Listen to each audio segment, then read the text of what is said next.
ಮದಲಿಂಗನ ಕಣಿವೆ.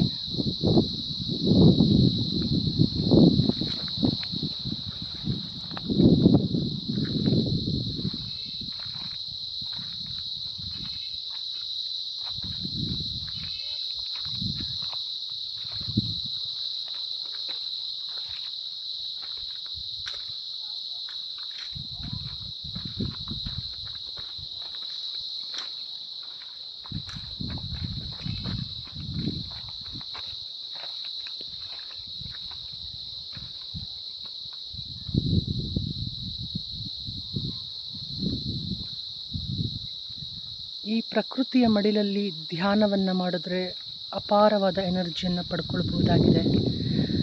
ಆನಾಪಾನಸತಿ ಧ್ಯಾನ. ಧ್ಯಾನವೆಂದರೆ ಶ್ವಾಸದ ಮೇಲೆ ಗಮನ.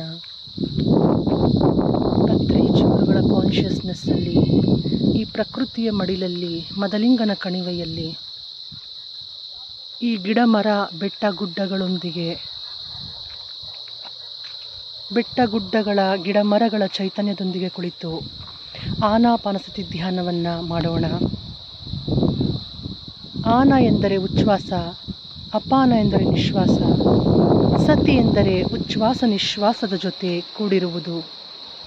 ಇದೇ ಆನಾಪಾನಸತಿ ಧ್ಯಾನ 2500 ವರ್ಷಗಳ ಹಿಂದೆ ಗೌತಮ ಬುದ್ಧರು ಜ್ಞಾನೋದಯವನ್ನು ಹೊಂದಿದ್ದು ಈ ಆನಾಪಾನಸತಿ ಧ್ಯಾನದಿಂದಲೇ.